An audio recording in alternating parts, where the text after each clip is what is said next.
আসসালামু আলাইকুম প্রিয় বোনেরা, কেমন আছেন সবাই? আশা করছি আল্লাহর রহমতে ভালো আছেন। শুরু করছি আজকের হাদিস। হজরত উবাই ইবনে কাব রাদিয়াল্লাহু তাআলা আনহু হতে বর্ণনা করেন, মুশরিকরা একবার নবী করিম সাল্লাল্লাহু আলাইহি সাল্লামকে বলিল, হে মুহাম্মদ, আমাদিগকে আপনার পরওয়ারদিগারের বংশ পরিচয় বলুন। তখন আল্লাহ তাআলা এই সূরায়ে ইখলাস নাজিল করেন, যাহার তর্জমা হলো, আপনি বলুন যে তিনি আল্লাহ তাআলা এক।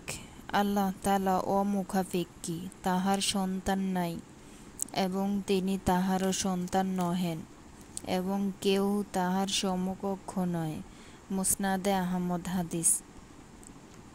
হাদিস নাম্বার 2। হজরত আবু হুরায়রা রাদিয়াল্লাহু তাআলা আনহু হতে বর্ণিত, রাসূলুল্লাহ সাল্লাল্লাহু আলাইহি সাল্লাম একটি হাদিসে কুদসিতে আপন রবের এই এরশাদ মোবারক বর্ণনা করেন, আদমের সন্তান আমাকে মিথ্যাবাদী সাব্যস্ত করিয়াছে, অথচ ইহা তাহার জন্য উচিত ছিল না, এবং আমাকে গালি দিয়াছে, অথচ তাহার জন্য ইহা অধিকার ছিল না।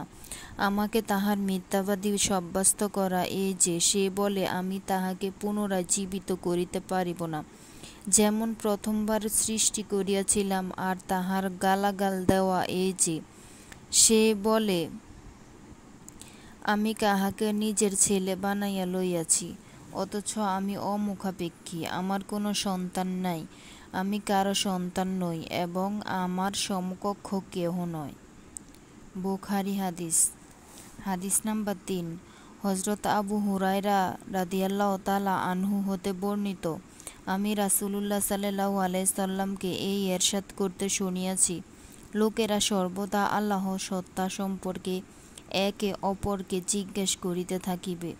অবশেষে বলা হইবে, আল্লাহ তাআলা সমস্ত মাখলুকের সৃষ্টি করিয়াছেন, কিন্তু আল্লাহ তাআলাকে কে সৃষ্টি করিয়াছেন? নাউজুবিল্লাহ। যখন লোকেরা এই কথা বলিবে, তখন তোমরা এই কালেমা বলিবে। কালেমার অর্থ, আল্লাহ তাআলা এক, আল্লাহ তাআলা কারো মুখাপেক্ষী নয়, সকলে তাহার মুখাপেক্ষী। আল্লাহ তাআলা না কোনো সন্তান আছে, আর না কারো হতে সৃষ্টি হইয়াছেন, আর না কেউ আল্লাহ তাআলার সমকক্ষ আছে।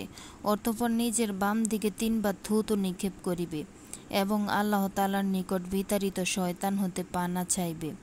আবু দাউদ, মিশকাত। হাদিসটি ভালো লাগলে চ্যানেলটি সাবস্ক্রাইব করে পাশে থাকবেন। এ ধরনের হাদিস শুনতে কার কার ভালো লাগে কমেন্ট করে জানাবেন। আল্লাহ হাফেজ। আসসালামু আলাইকুম।